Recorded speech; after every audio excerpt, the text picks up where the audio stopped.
Hey guys, it's Asia. We're going to talk about how I deal with certain situations involving speaking to school officials. I'm also going to run you guys around in our day just a little bit. It's not going to be very long. I tried not to make it very long, but She made it very long because she was rambling. I was rambling just a little bit. My buzz, that ain't going to make you look like you got pudgy tummy. You can't even stick it out. I didn't even try. It doesn't work. You don't really have a tummy. I'm just imagining. It hurts when I try to stick it out. Look at how cute Honor looks, everybody. Look at her. Don't fuck her head up.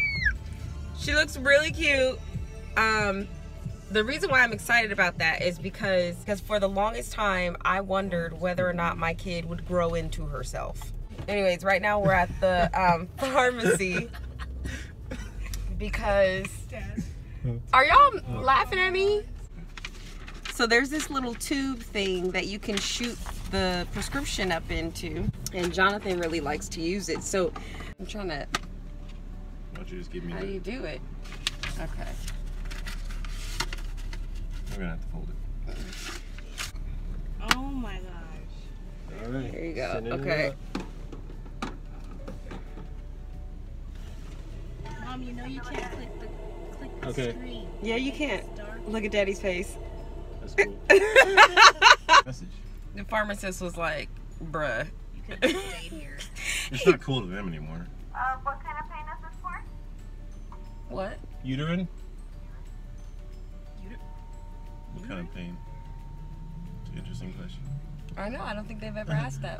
My finger hurts. Sorry, we can't prescribe this for you. No, we can't. Wait, fill this. Baby, you're having uterine pain. No, it's not for me. I had to go to the hospital yesterday because I was having some pain. It felt like a cyst rupture. I documented it on my All right, thank Snapchat. you. If you guys follow, if you don't, go there. There's a lot of like personal stuff on there. So today we're just turning in the prescription. We dropped the boys off at school already, and we got to drop Honor off at school and run a couple errands, and then Jonathan has to go to work. So let's go. Going to school today? Yeah. Having fun.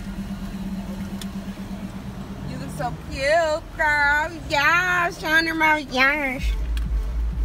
Have a good day. I love you. You're amazing. You can do anything you set your mind to. I'm in the car. We just dropped Jonathan off at work, and it's like 100-something degrees outside right now, so I'm going to turn the air on. I hope that the air doesn't bother you guys. So I wanted to talk to you guys about talking to school officials, because if this is your first time watching, I am a stay-at-home mom, which isn't very indicative of what I actually do. I don't actually stay at home. I'm rarely at home. I have 3 children. One is 16, one is 8, and the youngest is, how old is he? You know, like after you have kids, you start to forget stuff about them. He just turned 6. Okay, our youngest just turned 6. Now, our goal is to allow our children to be in school up until a certain grade, and then we pull them out and then homeschool them. So our oldest, who is 16, went to school until she was in the 3rd-ish grade, and then we pulled her out, and she's been homeschooled ever since. She's in the 11th grade now. Our 2 boys are in elementary school. We had an issue with Jeremiah's teacher, how she spoke to me, some things that she said to my daughter. I feel like it's really important to talk about how to talk to school officials. And I mean like teachers, vice principals, secretary, staff, anybody that works at a school. We want our children to be well-rounded. We want them to be happy. We want them to grow and thrive. And that leads me into the first reason why, about how to talk to school officials. Remove the emotion. Emotional responses do not get anything solved. It shows people that you're emotional about something, but they don't really know you well enough to know, you know, why it's affecting you so much. They don't know your background. They don't have an understanding as to who you are or why you're like, just think about how you feel with your like very best friends. You know, when they act a certain way, when they're kind of moody, when they're this or that, you get that. But the school officials, they don't know you on that personal, emotional level like that to understand why something is like affecting you so much.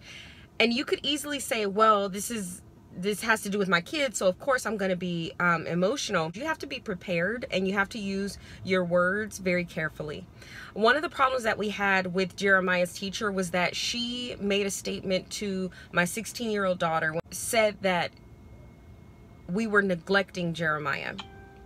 A whole other story. Don't even get me into that. Now, when you use words like neglect, like mandated reporter, when you use words like child abuse, she didn't use that word, but you get what I'm saying. Like, certain words are trigger words, and certain words are threatening words, and certain words should not be said. You have to watch how you speak to school officials, because number one, teachers are with our kids all day, at least 8 hours of the day, 7 to 8 hours of the day. They're at school from 8 to 3, you know, they're at school all day. They should be respected. And it's vice versa. You should be respected as well. You should never feel as though a teacher or a school official is talking down to you, is being condescending to you, is not respecting you. Because in my feelings is, if they're treating you like that, if they're treating me like that, let me talk about me, not you, let me talk about me. How are they treating my child when I'm not there? You know what I'm saying? Being prepared, you know, and being very careful with how you speak, like the words that you use and with how you say them. Your tone when you speak to school officials matter. You can speak about a very emotional topic without being emotional and get your point across. So the issue that we had with Jeremiah's teacher, I called her immediately, because certain words, like I said, for me are trigger words. And so I called her immediately and I said, she asked me how I was doing. I said, I'm not doing so well. My arm is starting to hurt, y'all, holding this. I need to get like a car thing to hold the, anyways.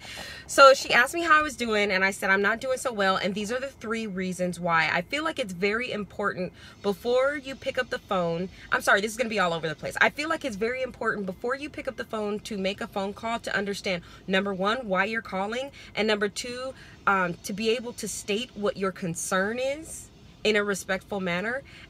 And then to be able to say what a solution would be, because a lot of parents will listen to their child. Kids aren't always honest, y'all. They don't always tell us the truth. If you believe that your child does, you are crazy.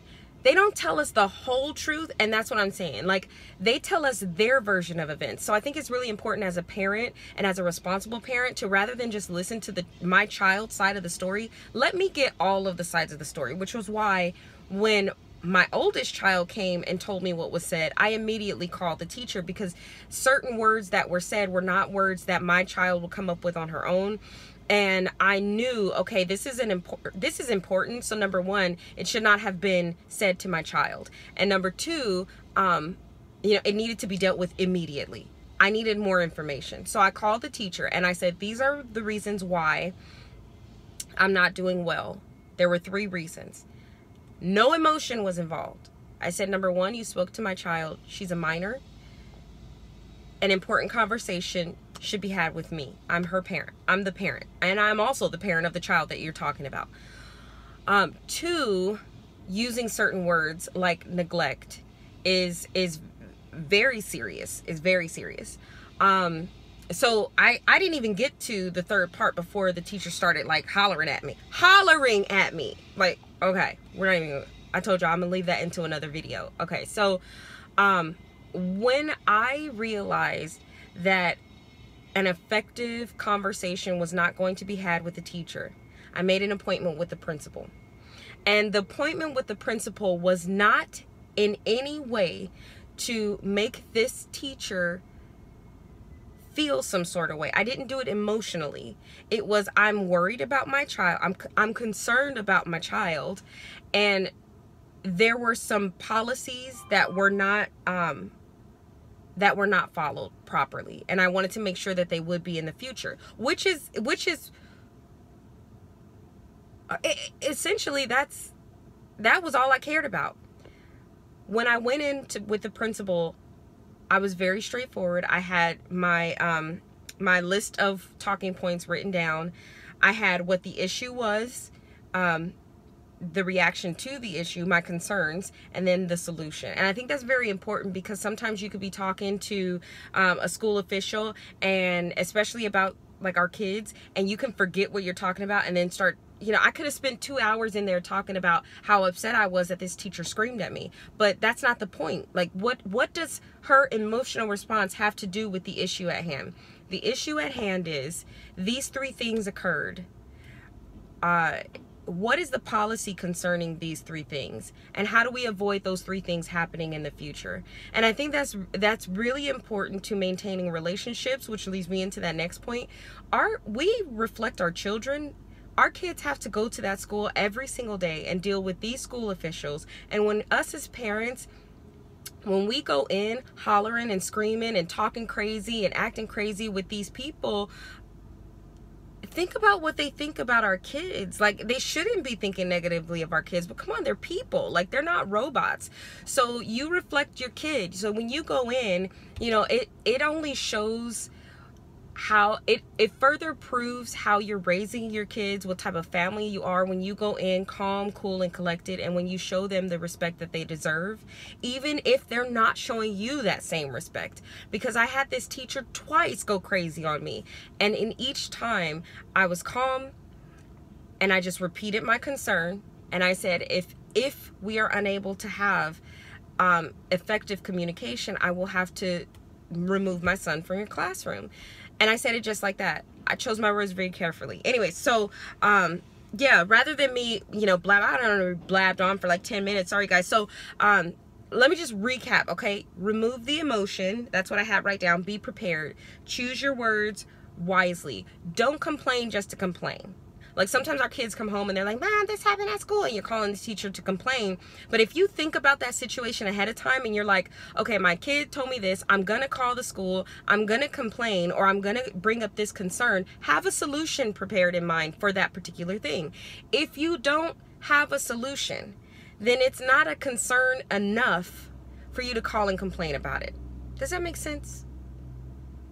I understand that there might be exception to the rules, but usually if I think about a situation and I'm like, I need to call the principal, or I need to call the school, I need to talk to the teacher, I'm gonna have in my mind what I wish to happen in the future. That way we can agree and say, okay, well, if this situation comes up again, these are the steps that we're gonna take.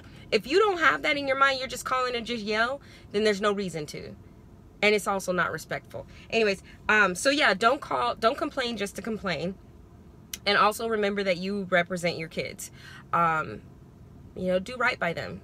You want them to be treated well. And in any situation, it's always difficult, especially when it's dealing with our kids. Like, we love them, we want them to be happy, but at the same time, you know, there's a lot of sides to a story that we don't even know sometimes. Like, there's things going on, like the teacher didn't know what the heck was going on, and unfortunately she overreacted. And the worst position to be in is to have to be the one to apologize.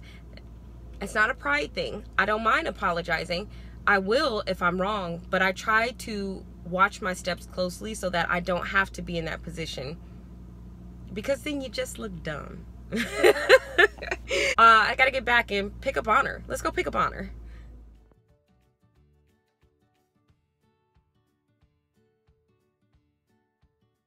I do make that mistake sometimes. Hey. So basically, I'm gonna stand here and hover, yeah? Please don't. No? No, please. You sure? Please no. Can I hover from the doorway? No, you can't. Okay. In the hallway? No. Get you. Can I play bachata? No. Alright guys, that's our video for today. While I wait for Honor to get in the car, leave me a comment below and let me know how you deal with talking to like teachers and principals and handling issues at your kid's school. Maybe if you leave some comments about how you deal with it in the comment section, other parents that are here that's a part of this community can use those resources to help them deal with issues, because you know, everything's not all, you know, pretty and roses and sunshine. Sometimes some tips said What is bachata? the music. Oh, that's called music? Isn't it the music, or is it the dancing? I don't know. What are you saying, La Chona? No, La Chona is like a song. I think bachata is the style of music. Isn't bachata the style of music? I don't know. We need to ask Jolene. I failed her. Bye, guys.